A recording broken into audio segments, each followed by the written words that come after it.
Ma'asyiral muslimin yang dimuliakan Allah Subhanahu wa taala.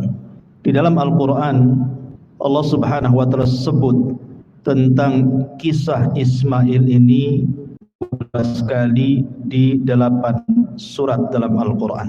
Di antaranya surah Al-Baqarah, kemudian terulang di Al-Imran, kemudian terulang di An-Nisa, kemudian juga pada surah Al-An'am, pada surah Ibrahim, kemudian Al-Anbiya, surah Sad, dan juga surah Maryam. Artinya cukup lengkap kisah Ismail alaihi salatu wassalam disebutkan di dalam Al-Quranul Karim. Kalau kita melihat kepada nasab daripada Ismail sampai kepada Rasul kita Nabi besar Muhammad sallallahu alaihi wasallam. Jadi Ismail alaihi salatu wassalam itu memiliki 12 putra. Jadi anak-anak Ismail itu semuanya 12, satu perempuan. Di antara nama-namanya disebutkan oleh Imam Ibnu Ishaq, seorang pakar sejarah.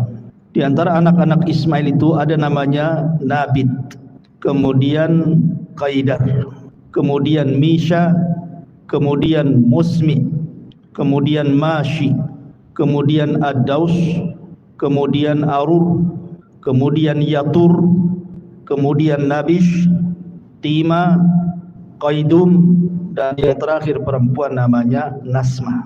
Ini seluruhnya 12 putra dan satu putri Ismail alaihi salatu wassalam. Lah dari keturunan Ismail itu ada namanya Nabit. Nabit putra Ismail. Nabit ini punya anak namanya Yasjub ibn Nabit. Kemudian Yasjub punya anak namanya Ya'rub ibnu Yasjub ibnu Thabit ibn Ismail.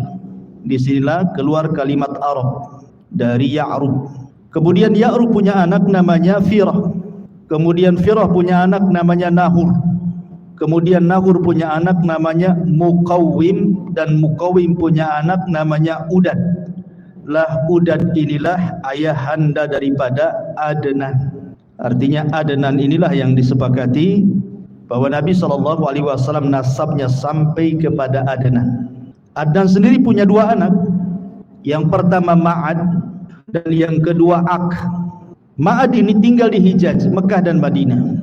Sementara Ak ini menikah dengan orang Yaman, dengan kabilah Asy'ariyun dari keturunan Qahtan. Dan Qahtan itu kabilah bagian daripada Jurhum, artinya masih keturunan Arab. Sehingga kemudian Adnan inilah yang menyatukan antara Arab Yaman dan Hijaz. Karena Ak putranya menikah dengan salah satu putri Yaman dari keturunan Qahtan Asy'ariyin, sementara Ma'ad ini tinggal di Hijaz. Lah kalau kita melihat nasab Nabi SAW, kita lihat Nabi SAW namanya Muhammad ibnu Abdullah ibni Abdul Muttalib ibni Hashim ibni Abdul Manaf ibni Qusay ibni Kilab ibni Murrah ibni Ka'ab ibni Lu'ay ibni Khuzaimah ibni Mudrikah ibni Ilyas ibni Mudhar ibni Nizar ibni Ma'ad. Dan Ma'ad tadi saya katakan putra siapa? Adnan.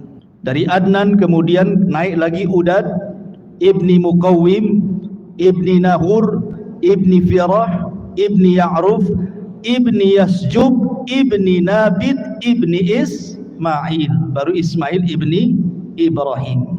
Dari sini nyambung bahwa Ismail adalah kakek buyut daripada Nabi kita Muhammad SAW. Jadi yang kita akan ceritakan ini Nabi yang mulia, karena bagaimanapun Ismail adalah kakek buyut Nabi kita. Kita harus tahu sejarahnya. Ma'asyiral muslimin yang dimuliakan Allah Subhanahu wa taala. Sepakat para ahli sejarah bahwa nabi-nabi sebelum Ibrahim itu semua keturunan Nuh alaihi salatu wassalam. Tetapi setelah Ibrahim alaihi salatu wassalam diutus, maka tidak ada nabi dan rasul satu pun kecuali keturunan Ibrahim. Jadi kalau sebelum Ibrahim, sepakat ulama sejarah bahwa para nabi keturunan daripada Syam putra Nuh. Tetapi setelah Ibrahim diutus, maka tidak ada nabi dan rasul kecuali turunan Ibrahim. Makanya Ibrahim disebut Abul Anbiya, bapaknya para nabi. Lah Ibrahim sendiri memiliki banyak anak sebenarnya karena istrinya juga banyak. Walaupun yang masyhur dia menikah dengan dua wanita, Hajar dan Sarah kan gitu ya. Tapi ada wanita lain dinikahi Ibrahim punya anak. Putra Ibrahim itu antara 7 sampai 8, tetapi yang masyhur adalah Ismail dari istrinya Hajar dan Ishak dari istrinya Sarah.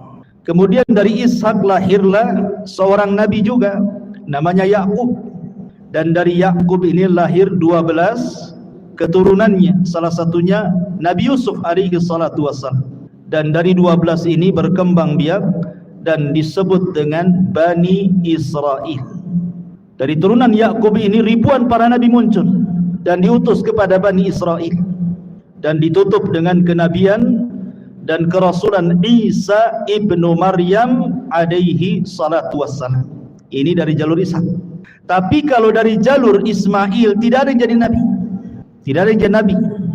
Baru setelah kemudian keturunannya sampai kepada Abdul Muttalib. Abdul Muttalib punya anak namanya Abdullah. Dari Abdullah inilah lahir Nabi akhiruz zaman, Khatamul Anbiya wal Mursalin, Rasul Muhammad sallallahu alaihi wasallam. Itu kalau kita bicara nasab. Tentu ketika cerita Ismail tidak lepas daripada kisah ibundanya Hajar. Lalu siapa Hajar ini? Ada yang mengatakan bahwa Hajar ini, kalau menurut versi Yahudi, dia adalah seorang budak yang berada di istana Farainah, istana Fir'aun Mesir kala itu. Kemudian dihadiahkan kepada Sarah dan menjadi budak Sarah. Tentu sebagian ulama membantah kalau Hajar itu seorang budak, karena di sini ada berbau merendahkan kepada Nabi kita Muhammad sallallahu alaihi wasallam, seolah-olah dia turunan budak, dan seolah-olah Sarah itu lebih afdal dibandingkan Hajar, dan seolah-olah Yahudi lebih afdal dibandingkan Islam. Nanti menuju ke situ, sehingga orang-orang Yahudi di dalam kitabnya At-Takwim itu mereka mengatakan seperti itu. Hajar seorang budak, sementara Sarah ini tuannya. Sehingga ada sebagian para ulama membantah, Hajar ini bukan budak. Hajar ini justru adalah turunan Amalikoh ataupun turunan Farainah yang dahulu menguasai Mesir, dan dia adalah putri daripada pembesar Amalikoh atau Amalikoh dan juga Kan'ani ini. Kemudian dijajah oleh Farainah, oleh orang-orang Fir'aun. Kemudian ditawanlah Hajar ini, kemudian dijadikan pelayan di istana Fir'aun. Lah kemudian setelah Sarah datang ke Mesir bersama Ibrahim, kemudian raja ini hendak melakukan sesuatu yang buruk kepada Sarah. Sarah pun berdoa kepada Allah dengan tawasul dengan amal saleh. Tiba-tiba raja ini stroke, tidak bisa bergerak, kemudian minta doa supaya disembuhkan. Maka Sarah berdoa kepada Allah, kemudian disembuhkan. Karena dia ketakutan kepada Sarah tapi hatinya masih suka, maka kemudian dihadiahkanlah Hajar kepada Sarah sebagai bukti kecintaan Fir'aun ini kepada Sarah, karena tidak bisa apa-apa ya. Jadi Hajar ini orang mulia, bukan sebagaimana prasangka orang-orang Yahudi. Itu ada yang mengatakan seperti itu. Intinya bahwa kemudian Hajar ini dihadiahkan kepada Sarah, kemudian tinggal bersama Sarah dan juga Ibrahim di Mesir. Tetapi karena memang kondisinya kurang kondusif, akhirnya Ibrahim pun kemudian meninggalkan Mesir dan kembali ke Syam, Palestina. Maka hiduplah 3 orang ini di Palestina.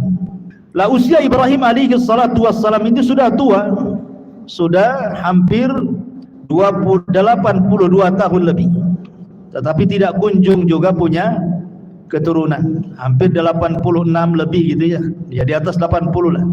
Tidak punya keturunan juga, tetapi Ibrahim terus berdoa kepada Allah Subhanahu wa taala, dan Sarah tahu bahwa Ibrahim itu pengen punya keturunan. Sehingga karena kecintaan Sarah kepada Ibrahim, dia melirik Hajar. Bagaimana kalau seandainya Ibrahim menikah dengan Hajar, siapa tahu dari Hajar ini melahirkan keturunan. Akhirnya kemudian Ibrahim menikahi Sarah, menikahi Hajar, dan betul setelah menikah dengan Hajar, maka hamillah Hajar, kemudian punya anak dan lahirlah bayi, kemudian dinamai Ismail ibnu Ibrahim. Kemudian timbullah kecemburuan. Ingat bahwa idza aradallahu syai'an ahya asbab. Allah itu kalau menghendaki sesuatu pasti dimunculkan sebabnya. Allah menghendaki Ibrahim itu hijrah dari Palestina ke Mekah kan gitu. Tapi kan harus ada sebabnya. Sebabnya apa kan itu? Maka dibuat sebabnya. Salah satu penyebabnya adalah Hajar ini ketika memiliki Ismail, Ibrahim itu cinta betul dengan Ismail. Otomatis ketika cinta dengan Ismail lebih banyak tinggal bersama Hajar. Cemburulah Sarah. Wajar kecemburuan seorang wanita, istri Nabi saja cemburu Aisyah kan kepada Safiyah. Sampai-sampai kemudian mengatakan tentang Safiyah itu, hasbuka an Safiyata kada wa kada ya Rasulullah. Cukuplah Safiyah ini begini dan begitu. Maksudnya Aisyah ingin mengisyaratkan dengan tangannya Safiyah itu pendek loh, aku tinggi gitu maksudnya. Ingin merendahkan Safiyah. Tapi Rasul marah dan mengatakan, ya Aish, laqad qulti kalimatan law muzizat bihal bahru lamazazathu. Wahai Aisyah, engkau sudah mengucapkan kalimat ghibah, yang satu kalimat ghibah ini kalau dilempar ke air lautan, satu air lautan tercemar dengan kalimat. Aisyah cemburu karena Safiyah ini walaupun kecil pendek tapi cantik. Artinya kecemburuan itu ada gitu. Jangan dikira istri Nabi tidak cemburu kan gitu. Kalau istri Nabi saja cemburu, apalagi istri antum. Kalau antum poligami ya wajar kan itu. Jangan ngamuk-ngamuk antum kan itu. Aisyah saja cemburu. Kemudian juga Sarah juga cemburu kepada Hajar kan. Akhirnya Sarah meminta kepada Ibrahim untuk dijauhkan Hajar dengan dirinya. Terserah mau ditaruh di mana, tapi jangan dekat-dekat dengan diriku. Dari situlah datang perintah agar Ibrahim membawa Hajar ke mana? Ke Mekah. Bayangkan Palestina ke Mekah itu kan perjalanan 1 bulan naik unta tuh. Tentu sekali lagi karena hikmah yang Allah kehendaki. Maka berangkatlah kemudian Ibrahim bersama Hajar dan bayi kecil Ismail. 1 bulan naik unta sampai kemudian singgah di sebuah wadi, lembah. Lembah itu tidak ada tanaman, tidak ada air. Di sekelilingnya hanyalah padang pasir kering kelontang, lautan padang pasir yang tidak bertepi. Tiba-tiba kemudian sampai di situ, Ibrahim hanya meletakkan Hajar dan juga Ismail kemudian pergi. Hanya dibekali beberapa bekal untuk beberapa hari saja. Tentu wanita ditinggal suaminya begitu saja kan tidak terima juga. Akhirnya dia mengikuti Ibrahim dan mengatakan kepada Ibrahim, aina tadhhab wa tatrukuna bihadzal wadi? Ya Ibrahim, Anda pergi kemana? Kenapa kau tinggalkan kami di lembah ini? Alladzi laisa fihi insun wala syai'un. Di sini tidak ada manusia. Di sini enggak ada apa-apa.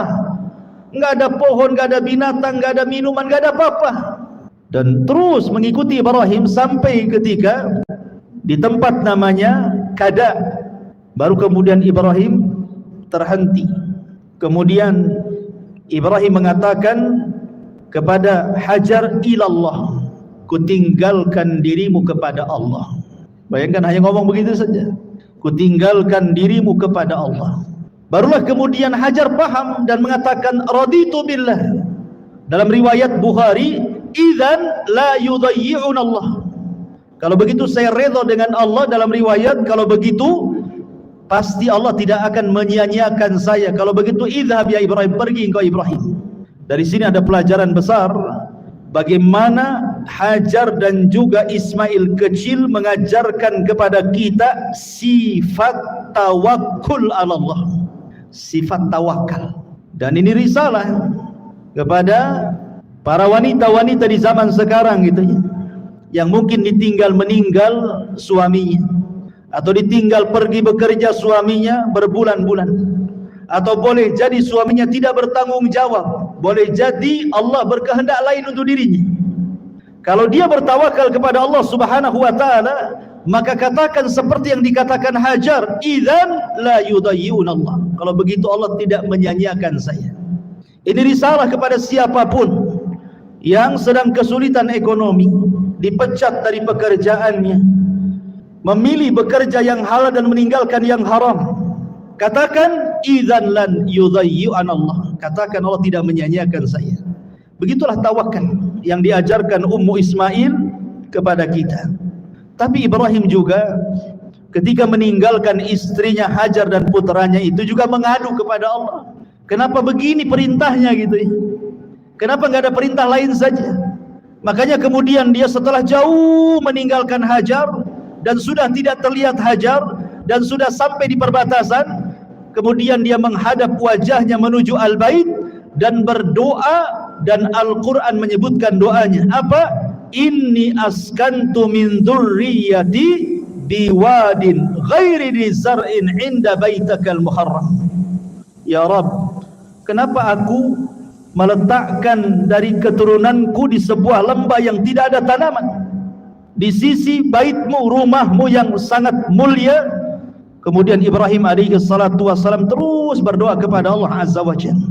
Tetapi bagaimanapun Allah menghendaki yang lain. Terkadang ada kaedah man taraka syai'an lillahi awwadallahu khairan minhu. Barang siapa yang meninggalkan sesuatu karena Allah, pasti Allah akan mengganti sesuatu itu dengan sesuatu yang jauh lebih baik lagi. Boleh jadi kalau seandainya Hajar tetap bersama Ibrahim di Palestina dan Sarah, tentu kehidupannya akan seperti itu saja kan, kecemburuan dan begitu seterusnya kan. Tetapi ketika kemudian dia rela meninggalkan Ibrahim dan juga istri pertamanya, harus ditempatkan di sebuah tempat, semua karena Allah, dan dia yakin Allah tidak menyia-nyiakan dirinya. Akhirnya kemudian justru itulah awal sejarah yang tidak pernah bisa dilupakan umat manusia sampai sekarang. Sekarang yang banyak diceritakan Hajar bukan Sarahnya kan, karena berkat sejarah Hajar inilah ada manasik haji ya. Ada manasik haji, di antara manasik haji itu adalah perbuatan Hajar ketika dia mencari air dari Bukit Safa ke Marwah. Kemudian ada air Zam-Zam. Tetapi kisah Sarah kan hanya sampai di situ. Tetapi kisah Hajar dikenal, bahkan meninggalkan ibadah yang luar biasa kepada kita, termasuk juga peninggalan ma'u Zam-Zam, air yang luar biasa berkahnya di permukaan bumi. Sampai hari ini kita bisa menikmati air itu bagi siapa yang datang ke Mekah Al-Mukarramah untuk haji ataupun umrah. Luar biasa. Jadi jangan takut kalau orang meninggalkan sesuatu karena Allah, itu pasti Allah akan ganti sesuatu itu yang lebih baik lagi. Seseorang bekerja di tempat yang penuh dengan riba, dia tahu riba haram, maka sedikit-sedikit dia keluar dari situ, mencari yang halal. Insya Allah ternyata yang halal lebih tenang, boleh jadi lebih berkah dunia dia dan akhirat dia. Jangan takut meninggalkan sesuatu karena Allah subhanahu wa ta'ala, karena Allah tidak mungkin menyia-nyiakan hambanya yang meninggalkan karena dia. Ma'asyiral muslimin yang dimuliakan Allah azza wa jalla, ketika kemudian Hajar sudah ditinggalkan oleh Ibrahim bersama putranya Ismail, habis bekalnya, hanya beberapa hari saja. Apalagi yang dihajatkan seseorang di tengah padang pasir itu adalah minuman. Minuman sudah tidak ada. Mereka hampir kehausan. Anda bayangkan, seolah-olah Ibrahim ini secara kasat mata sengaja membiarkan kedua manusia ini suruh mati. Tetapi bukan itu kehendak Ibrahim. Ini semua kehendak Allah. Allah kalau menghendaki sesuatu pasti ada hikmah di dalamnya. Makanya ketika itu Ismail ditinggalkan oleh Hajar mencari air ke sana kemari. Naiklah dia ke Bukit Safa. Kemudian nampak ada air macam fata morgana di Marwah. Lari dia ke Marwah. Saking paniknya si bolak-balik saja itu, Safa, Marwah, sampai 7 kali putaran. Dia khawatir dengan putranya Ismail karena mendengar dia menangis. Saat dia pulang dan hendak melihat Ismail, dia mendengar suara. Rupanya suara itu datang daripada Jibril yang datang hendak menolong keduanya. Ketika kemudian mendekati putranya Ismail, rupanya di sampingnya ada Jibril alaihi salam. Ada yang mengatakan Jibril kemudian menghentakkan sayapnya persis di belakang punggung Ismail, seolah-olah ingin mengatakan bahwa Zam-Zam ini miliknya Ismail, karena ditaruh di situ gitu ya, di belakang Ismail, belakang punggung Ismail, ditancapkan kemudian sayapnya kemudian Jibril pergi, dan Jibril sempat mengatakan, la takhafu dai'ata fa inna hahuna baitun lillah yabni hadzal ghulam wa abuhu wa anna allaha la yudayyi'u ahlahu. Kata Jibril sebelum pergi, wahai Ummu Ismail, jangan takut, Allah menyia-nyiakan dirimu. Tidak, Allah tidak akan menyia-nyiakan dirimu. Di sini kelak akan dibangun Baitullah, rumah Allah, yang akan membangunnya ni anakmu Ismail yang masih bayi dan bapaknya kelak Ibrahim. Dan Allah tidak akan menyia-nyiakan siapapun yang dekat dengan Baitullah ini. Kemudian Jibril pergi. Begitu dalam riwayat Bukhari. Lah kemudian ketika melihat ada air muncrat dari tanah, maka segeralah kemudian Hajar membendungnya. Dalam bahasa Arab, membendung itu artinya zam. Jadi dikumpulkan, dibendung sambil mengucapkan zam. Maka kemudian air itu menjadi zam-zam. Sampai kata Nabi SAW, kalau seandainya Ummu Ismail tidak membendung zam-zam, niscaya zam-zam itu akan memenuhi seluruh padang pasir satu Arab itu. Dari situlah kemudian akhirnya Ismail dan juga Hajar minum dari air zam-zam berhari-hari tanpa makan, sudah cukup. Ya, karena air zam-zam itu disabdakan oleh Nabi SAW. Apa sabda Nabi SAW tentang zam-zam? Zam-zam ini adalah ta'amu tu'min wa syarabu sukmin, kata Rasul. Zam-zam ini adalah makanan yang bisa dikonsumsi dan minuman bagi orang yang punya penyakit, untuk mengobati sakit. Jadi walaupun minum air zam-zam itu sudah kenyang, bahkan dikisahkan dari sahabat Abu Dzar Al-Ghifari radhiyallahu anhu. Jadi Abu Dzar Al-Ghifari itu pernah 1 bulan ketika safar, habis bekal makanannya, tinggal air zam-zam.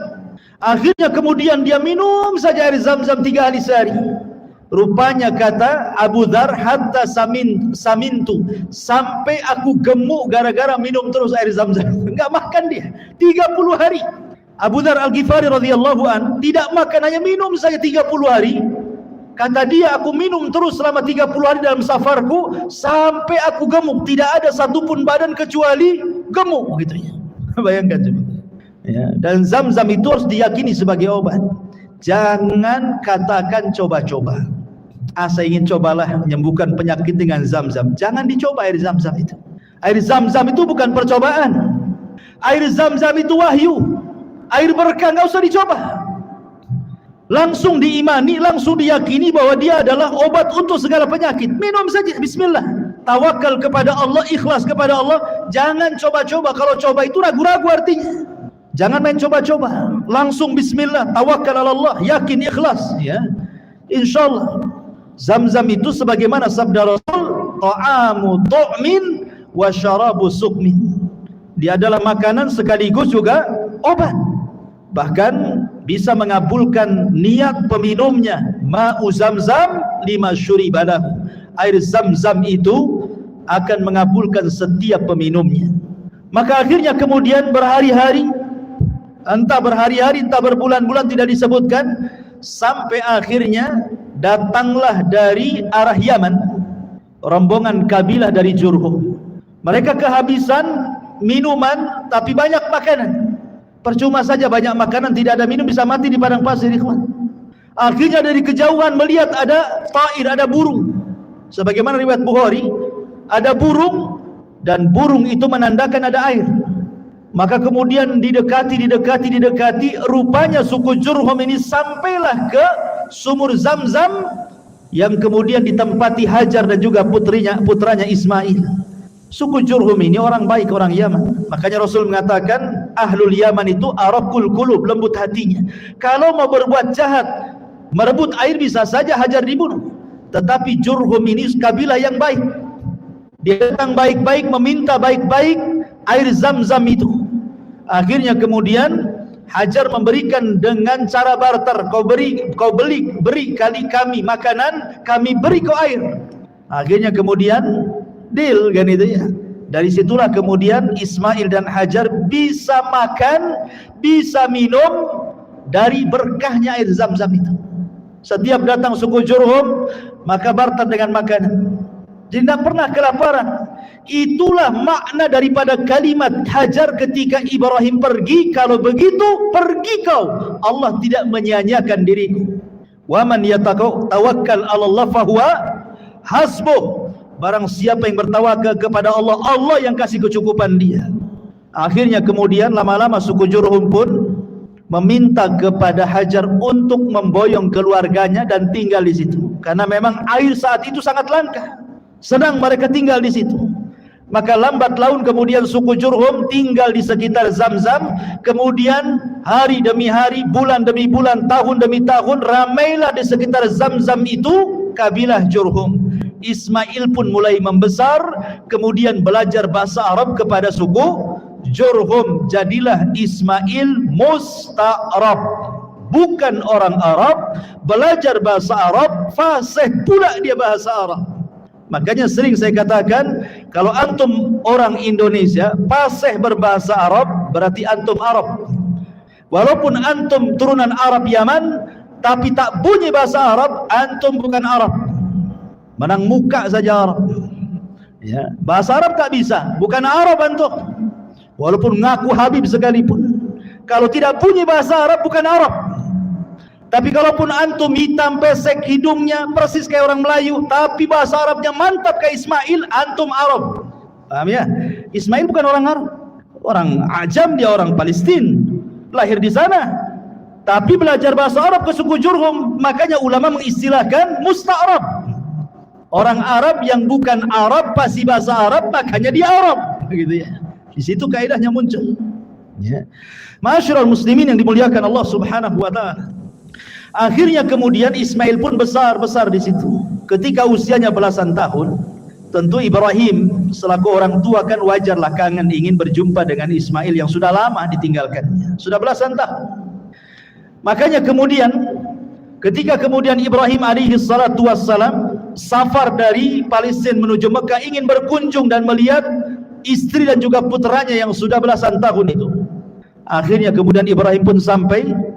Ketika sampai itulah kemudian Ibrahim alaihi salatu wassalam dimimpikan malam harinya. Apa mimpinya?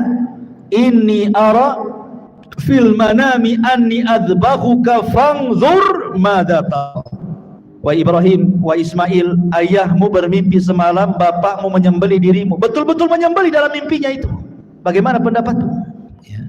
Maka Ismail alaihi salatu wassalam orang yang terdiri dari ummu Ismail, wanita yang paling tawakal.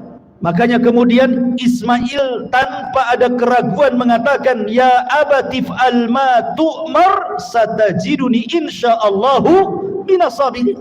Wahai bapakku, kalau itu perintah Allah, insyaallah engkau akan mendapati aku termasuk anak yang sabar. Kenapa Ismail mengucapkan kalimat insyaallah? Hikmah di balik Ismail mengucapkan kalimat insyaallah itu seolah-olah Ismail ingin mengatakan seperti ini. Kalau aku redha aku disembelih, engkau pun wahai bapakku redha aku disembelih, tapi Allah tidak redha, maka engkau tidak dapati aku termasuk hamba yang sabar. Kenapa? Karena ini akal-akalan kamu saja. Tetapi kalau seandainya aku redha disembelih, engkau redha disembelih, Allah pun redha, maka kau akan dapati aku termasuk anak yang sabar. Kenapa? Karena ini bukan akal-akalan kamu, tapi ini perintah Allah. Itu maksudnya. Makanya dia mengatakan, satajiduni insyaallahu minas sabirin. Kau akan dapati aku termasuk hamba Allah yang bersabar insyaallah, kalau Allah berkehendak. Itulah kandungan makna insyaallah. Penting kita mengucapkan kalimat insyaallah itu. Ya. Bukan kalimat ragu-ragu insyaallah itu, tapi kalimat berkah. Ya. Karena biasanya di masyarakat kalau sudah main-main insyaallah itu dimain-mainkan itu, seolah-olah ragu-ragu kan. Besok datang nggak ya? Karena nggak mau datang, cuman bilang nggak mau datang, malas, takut tersinggung, main insyaallah kan? Insyaallah katanya. Padahal memang niatnya sudah niatnya nggak mau datang. Ya. Insyaallah katanya. Gitu ya. Bisa saja insyaallah lah datang. Tapi kalau sudah memang nggak niat datang, bilang aja saya nggak datang besok. Kecuali kalau antum janji mau datang, itulah penting mengucapkan insyaallah kan. Karena ketika antum janji mau datang, bisa saja di jalan macet, bisa saja di jalan kecelakaan, bisa saja ada masalah, maka baru kemudian ucapkan kalimat insyaallah. Baik, ma'asyiral muslimin yang dimuliakan Allah Azza wa Jalla. Maka akhirnya kemudian Ibrahim pun betul-betul menyembelih Ismail, dan ini sudah saya kisahkan panjang lebar di sini. Bagaimana Ibrahim betul-betul menggorok loh leher Ismail itu, tapi Allah buat pisau yang tajam jadi tumpul. Jadi digini-gini tetap saja nggak berdarah-darah tuh. Dari situ Allah melihat kesungguhan Ibrahim sudah melaksanakan perintahnya lewat mimpinya, karena mimpi seorang nabi itu wahyu masalahnya. Maka Allah Subhanahu wa taala langsung mengirim penyeru dan menyeru dari langit dan mengatakan, ya ayya Ibrahim qad saddaqta ru'ya, wahai Ibrahim kau sudah membenarkan mimpi. Maka disitulah Allah katakan, wa fadainahu bidzibhin azim wa taraknahu lil akhirin, kami ganti Ismail dengan kambing kibas dan akan menjadi cerita bagi orang-orang setelahnya sampai hari ini. Kisah itu diceritakan dan menjadi syariat bagi umat Islam tentang kurban. Ya. Ma'asyiral muslimin yang dimuliakan Allah Azza wa Jalla. Selesai kisah penyembelihan ini, maka kemudian Ibrahim balik lagi ke Palestina. Ismail kemudian menjadi laki-laki yang tumbuh dewasa gitu. Lah setelah Ismail kemudian tumbuh dewasa, maka Allah takdirkan Hajar meninggal dunia di usia yang sudah tua juga, 80 tahunan ke atas Hajar meninggal. Kemudian Ismail tertarik dengan wanita Jurhum, menikahlah Ismail dengan wanita Jurhum. Masalahnya disebutkan di dalam sejarah, bahkan juga diriwayatkan dalam Sahih Bukhari, bahwa ketika kemudian Ismail alaihi salatu wassalam menikah dengan wanita Jurhum itu, Ibrahim mendengar putranya sudah menikah. Maka Ibrahim dari Palestina datang ke Mekah ingin melihat istri daripada Ismail. Kemudian ketika dia berkunjung kepada rumah Ismail, Ismail sedang pergi, sedang mencari kerja, sedang mencari maisha. Maka kemudian Ibrahim bertanya kepada istri pertama Ismail yang dinikahi ini tentang bagaimana kehidupannya. Tiba-tiba kemudian ngeluh dia dan mengatakan, nahnu bisyarrin, nahnu fi dhikin wa syiddatin, fasyakat ilaihi. Hidup kami ini susah, kata istri pertamanya ini.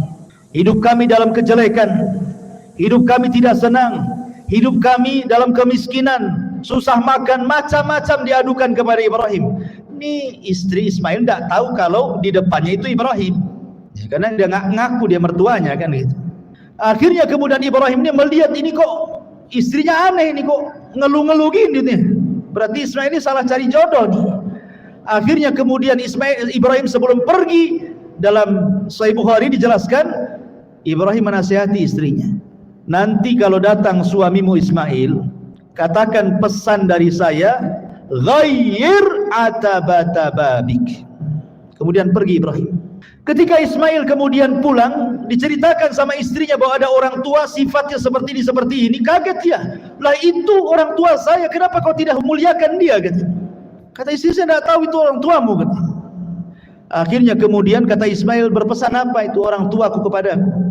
Kata istrinya, dia hanya berpesan, ghayyir atabata babik, katanya. Ganti tangga menuju rumah depanmu, katanya. Kata Ismail, oh iya, yang dimaksud atabat itu adalah engkau. Aku disuruh menceraikan kamu, katanya. Wasiat Ibrahim. Akhirnya diceraikan istri pertamanya. Kemudian setelah diceraikan istri pertamanya, terdengarlah oleh kabilah Jurhum Ismail menceraikan istrinya. Akhirnya kemudian banyak pembesar-pembesar Jurhum itu yang menawarkan putrinya. Bagaimanapun Ismail ini tokoh kan gitu ya. Dia pemilik Zamzam. Orang-orang Jurhum mereka sangat berhajat kepada Zamzam, dan itulah ekonominya selama ini mereka hidup.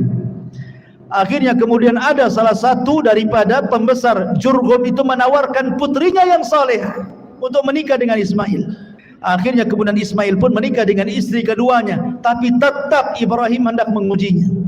Datang kedua kalinya kepada istri yang keduanya, kemudian bertanya soal kondisi kehidupannya. Maka kemudian kata istri keduanya, dia menceritakan, nahnu bi khairin, katanya. Kami dalam kondisi baik, wasaatin, dan dalam kondisi lapang. Padahal kehidupannya susah, tapi dia tetap mengatakan baik dan kondisinya lapang. Berarti baik akhlaknya tuh. Kemudian ketika itu karena Istri keduanya kan tidak tahu kalau itu ayahanda daripada Ismail. Tetap dia menghormatinya. Diambillah daging kambing, kemudian sebagai menjamu tamu, kemudian diambillah air Zam-Zam, kemudian disodorkan kepada Ibrahim. Kalau istri pertama tidak ada, nggak keluar tuh sama sekali itu jamuan-jamuan itu. Ini istri keduanya betul-betul muliakan tamu.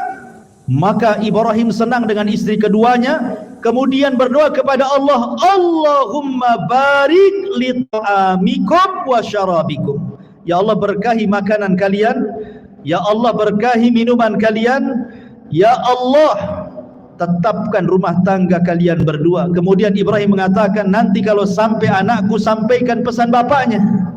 Apa? La tughayyir atabata babik. Jangan kau ganti lagi tangga menuju depan rumahmu, katanya. Nah, itu istrimu tuh, katanya. Akhirnya Ismail pulang, kemudian diceritakan istri keduanya. Kata Ismail, ayahku menyuruh agar aku tidak menceraikan kamu. Lihat. Tapi di sini syahidnya Ibrahim mendoakan apa? Mendoakan makanan dan minuman.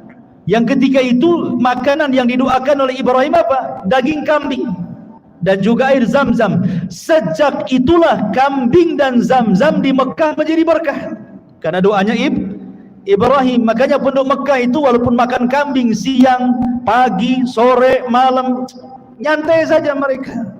1 tahun mereka pagi, siang, sore makan kambing, nggak ada cerita naik darah, naik kolesterol, stroke, nggak ada.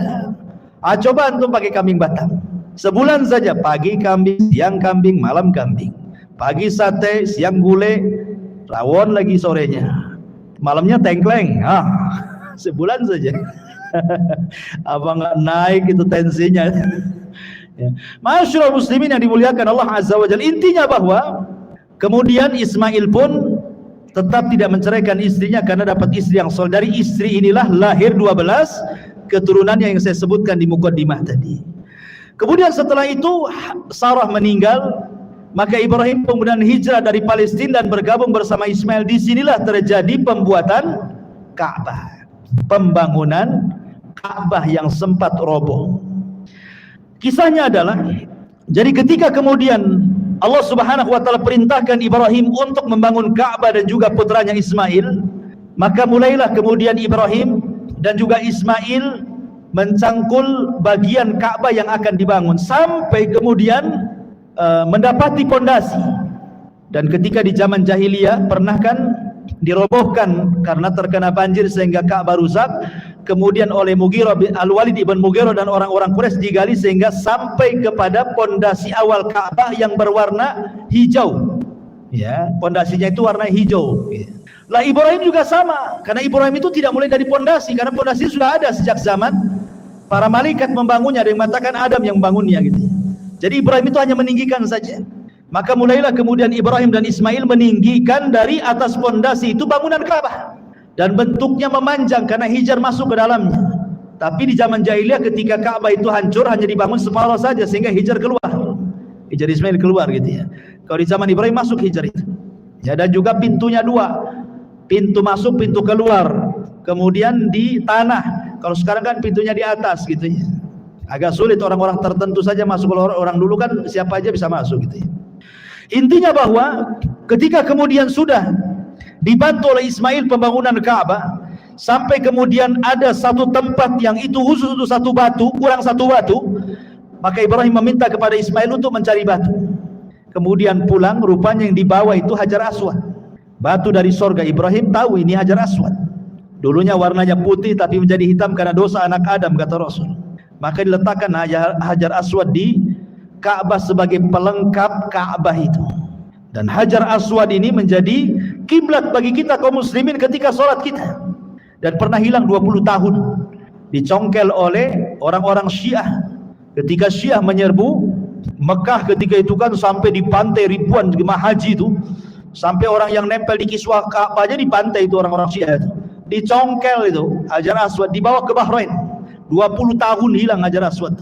Tapi setelah Hajar Aswad dicuri sama orang-orang Syiah itu, dibawa ke Bahrain, banyak azab menimpa Bahrain. Akhirnya takut dibalikin lagi setelah 20 tahun. Ya. Masyaallah muslimin yang dimuliakan Allah Subhanahu wa taala. Intinya bahwa Allah Subhanahu wa taala menggambarkan dalam Al-Qur'an, inna awwala baitin wudi'a lin-nasi lalladzi bi Bakkah mubarakan wa hudan lil alamin fihi ayatun bayyinatun maqamu Ibrahim wa man dakhalahu kana amina walillahi 'alan nasi hajjul baiti man istata'a ilaihi sabila wa man kafara fa innallaha ghaniyyun 'anil alamin. Sesungguhnya rumah yang mula-mula dibangun untuk tempat beribadah manusia adalah Baitullah yang ada di Bakkah ataupun Mekah, yang diberkahi dan menjadi petunjuk bagi semua manusia. Di sana terdapat tanda-tanda yang jelas, di antaranya makam Ibrahim. Barang siapa memasuki Baitullah, amanlah dia. Dan di antara kewajiban manusia terhadap Allah adalah melaksanakan ibadah haji ke Baitullah, yaitu bagi orang-orang yang mampu mengadakan perjalanan ke sana. Barang siapa yang mengingkari kewajiban haji, maka ketahuilah Allah Maha Kaya bagi seluruh alam semesta. Ketika Ibrahim sudah selesai itu membangun Ka'bah, dan apabila dia capek maka dia berdiri di samping Ka'bah yang kemudian menjadi makom Ibrahim. Makom dulu tempat istirahatnya di situ, makanya makom sekarang kan. Ya. Jadi setelah selesai Allah perintahkan kepada Ibrahim untuk mengajak seluruh manusia yang ada di bumi suruh haji. Ibrahim gimana? Harus datang ke mana-mana mengajak manusia haji. Perlu berapa waktu ke timur, ke barat, ke selatan, ke utara. Jadi Ibrahim mengatakan, ya Rabb, tak mungkinlah saya berjalan ke sana kemari kan itu. Tapi Allah mengatakan, ya Ibrahim, aku tidak suruh kau jalan ke sana kemari. Aku suruh kau berteriak dari Mekah. Nanti kami yang sampaikan suaramu ke ujung barat, ke ujung timur, ke selatan dan ke utara. Dan ini mukjizatnya Ibrahim. Cukup kau serukan manusia untuk haji, suaramu sampai di sana nanti, gitu maksudnya. Maka Ibrahim pun menyerukan manusia untuk haji, suaranya kemana-mana, masuk ke telinga semua manusia. Subhanallah, seruan Ibrahim masih melengket di telinga kita sampai hari ini. Semua datang ke Mekah, ya, semua datang ke Mekah kan. Alhamdulillah, seruan Ibrahim sampai hari ini melekat di telinga-telinga kaum muslimin. Wa adzin fin nas, ya, dan serukan kepada manusia untuk haji. Ya'tuka rijalan wa ala kulli dhamirin ya'tin min kulli fajin ami, kata Allah. Maka akan datang dari semua belahan negeri untuk menziarahi Ka'bah. Sadaqallahul azim. Lihat bagaimana sekarang dari penjuru negeri datang ke Mekah. Subhanallah, tidak ada orang yang bosan datang ke Mekah dalam rangka haji dan umrah. Ya, buktinya orang yang hari-hari umrah belakangan punya travel umrah pula dia. Saking pengen terus ke sana bolak-balik ini. Begitulah Allah cintakan manusia untuk haji. Ma'asyiral muslimin yang dimuliakan Allah Subhanahu wa taala. Kemudian Nabi Ibrahim alaihi salatu wasalam wafat, dan Allah Subhanahu wa taala kemudian menggantikan estafet dakwah Ibrahim kepada pundak Ismail. Makanya Allah Subhanahu wa taala firmankan di dalam surah Maryam ayat 54-55, wadhkur fil kitabi Ismail innahu kana sadiqal wa'di wa kana rasulan nabiyya. Ceritakan wahai Muhammad fil kitab, di dalam Al-Quran, tentang Ismail. Dia adalah orang yang sangat jujur dan amanah. Wa kana rasulan, dia seorang rasul, nabiyan, dan seorang nabi. Diutus kepada siapa kalau dia seorang rasul? Ismail diutus kepada seluruh bangsa Arab. Jadi Ismail nabinya bangsa Arab. Dia seorang rasul dan seorang nabi. Wa kana ya'muru ahlahu bis salati waz zakati wa kana inda rabbih mardiyya. Dan dia memerintahkan keluarganya untuk salat, zakat, dan dia di sisi Allah sangat diridhai, sangat disukai. Ismail diangkat menjadi nabi dan rasul dan berdakwah setelah Ibrahim kepada seluruh bangsa Arab. Dan subhanallah, asar Ismail sampai kepada di masa jahiliyah, di masa diutusnya Nabi SAW. Sampai ketika Rasul datang ke Gua Hira untuk tahannud, untuk i'tikaf di Gua Hira, belum diangkat jadi Nabi. Kemudian Rasul SAW tafakkur di situ, beribadah kepada Allah Azza wa Jalla, beribadah atas syariat siapa coba? Kan belum diangkat jadi Nabi, belum ada syariat kan? Jadi Rasul beribadah di atas syariat Ismail. Dia beribadah di atas syariat Ismail, tafakur dalam gua itu. Ya, karena belum ada syariat yang diberikan kepada Rasul seperti sholat, zakat, puasa, Quran dan begitu seterusnya. Maka dia tafakur ala syariat Ismail. di atas syariat Nabi Allah Ismail alaihi salatu wasallam, sampai datang Jibril dan mengangkat Nabi sallallahu alaihi wasallam sebagai nabi dan juga rasul. Dan ketika Ismail alaihi salatu wasallam meninggal dunia, suku Jurhum itu dari turunan Ismail dan juga turunan istrinya itu masih mentauhidkan Allah. Tapi masalahnya tidak bertahan. Tiba-tiba kemudian datang orang Arab yang tidak suka dengan suku Jurhum, namanya Khuza'ah. Maka Khuza'ah itulah akhirnya menggempur Jurhum. Mulailah kemudian Jurhum pun kalah, akhirnya kembali ke Yaman dan dikuasai Hijaz oleh Khuza'ah. Lah sebelum kemudian Khuza'ah ini menguasai Jurhum, Jurhum pandai karena ekonomi mereka dari Zamzam. Disitulah air Zamzam dipendam sama orang-orang Jurhum supaya jangan direbut Khuza'ah, dipendam sampai akhirnya beratus-ratus tahun hilang Zamzam itu. Ketika kemudian dikuasai oleh Khuza'ah, Khuza'ah tidak menemukan di mana letak air Zamzam itu. Subhanallah, di antara salah satu tokoh daripada tokoh Khuza'ah ada namanya Amr ibn Luhai. Amr ibn Luhai. Amr ibn Luhai inilah dialah yang pertama kali merubah agama Ismail dan juga Ibrahim di kota Arab. Di negeri Arab itu dialah yang pertama merubahnya. Karena dia yang membawa patung Hubal dari Syam kemudian meletakkan di dalam Ka'bah. Makanya Rasul mengatakan, inni ra'aitu Amr ibn Luhai fin nari yajurru am'a'ah. Aku melihat Amr ibn Luhai terburai ususnya di neraka karena dia yang pertama kali merubah syariat Ibrahim. Amr ibn Luhai ini. Sejak itulah Amr ibn Luhai mengasas akidah musyrik, menyembah berhala. Akhirnya tidak ada satupun orang Arab kecuali menjadi penyembah berhala, kecuali hanya beberapa orang yang bisa dihitung dengan jari yang masih beragama Ismail dan Ibrahim, seperti Waraqah ibn Naufal, ya, kemudian ayahanda Said ibn Zaid, ya, kemudian beberapa orang, ya, tidak banyak itu yang masih beragama Hanafiyah Sam'ah, termasuk Nabi SAW masih berpegang dengan syariat Ismail, ya. Tetapi yang lainnya semua menjadi penyembah berhala. Lah baru di zaman Abdul Muttalib, di zaman Abdul Muttalib inilah baru kemudian ditemukan air Zamzam. Jadi begini kisahnya. Abdul Muttalib ini, ikhwatu fiddin, muliakan Allah Azza wa Jalla, ketika itu menjadi Sayyidul Arab, pemimpin Arab, karena Quraisy itu dipimpin oleh dua kabilah, kabilah Bani Abdi Manaf dan kabilah Bani Khuza'ah, kabilah Bani Khuza'ah, Makhzum, Bani Makhzum. Ada Bani Makhzum, kabilahnya Abu Jahal. Ada kabilahnya Bani Abdi Manaf, kabilahnya Bani Hashim, kabilah Nabi SAW. Jadi yang lain itu kabilah-kabilah kecil. Yang besar ini nih, Bani Makhzum dan Bani Abdi Manaf. Jadi gantian tuh, kadang-kadang yang menjadi pemimpin dari keturunan Makhzum, kadang-kadang dari Bani Abdi Manaf. Lah ketika itu yang menjadi pemimpin adalah dari Bani Abdi Manaf, Abdul Muttalib. Tapi setelah Abdul Muttalib meninggal, diambil alih oleh Bani Makhzum, Abu Jahal menjadi pemimpinnya, ya. Jadi Abdul Muttalib ini bermimpi ketika dia sedang tertidur di Hijr Ismail, didatangi malaikat dan mengatakan, ihfir at-tayyibah, ihfir at-tayyibah, galilah at-tayyibah, benda yang baik. Kemudian besoknya mimpi lagi, didatangi lagi malaikat yang sama dengan mengatakan, ihfir al-barrah, ihfir al-barrah, katanya. Barrah ini apa? Benda yang baik ini. Kemudian yang ketiga kalinya, 3 hari berikutnya mimpi lagi, ihfir al-madrunah, katanya. Galilah sesuatu yang tersimpan. Abu Talib makin bingung. Hari keempatnya bermimpi lagi, baru jelas-jelas mengatakan ihfiriz Zamzam, katanya. Kamu harus menggali Zamzam. Oh, baru paham maksudnya. Kemudian dia dikasih tahu tanda-tandanya. Tanda-tanda kau menggali Zamzam itu 3. Pertama, di situ ada qaryatun namlin, ada desa semut, sarang semut. Yang kedua, di situ ada ghurab, ada gagak yang sedang makan semut. Yang ketiga, di situ ada darah yang tertumpah. Kalau itu terjadi, galilah di situ.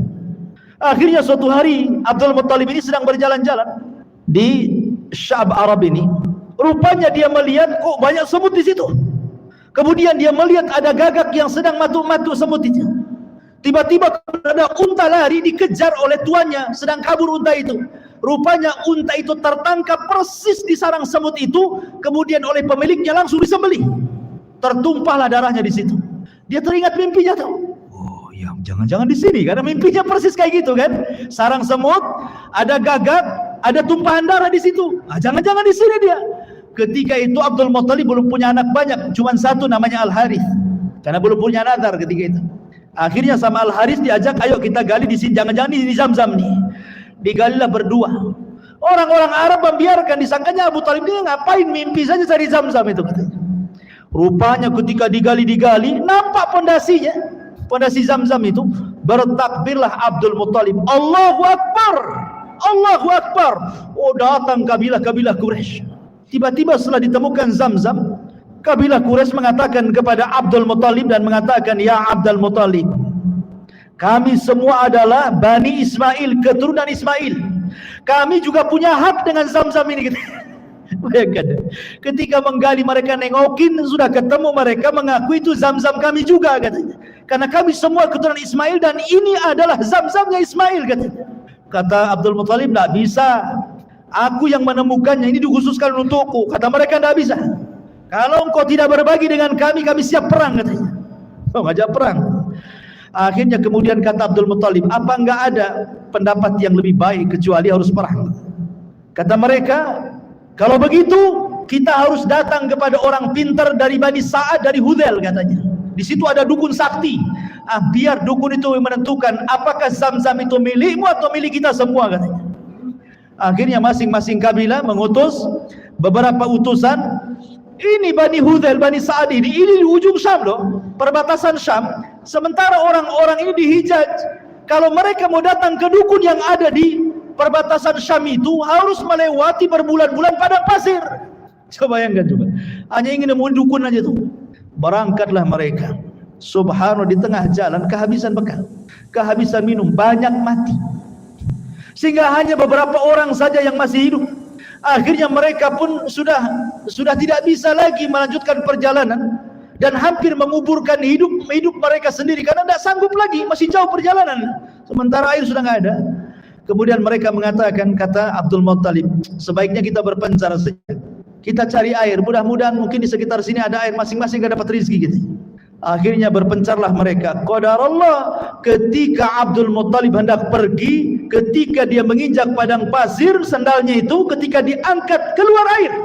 Akhirnya mereka pun minum dari situ. Mereka ditolong oleh Abdul Muttalib lagi nih.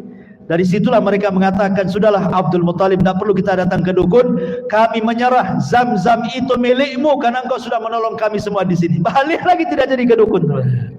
Dari situlah Zamzam miliknya Abdul Muttalib.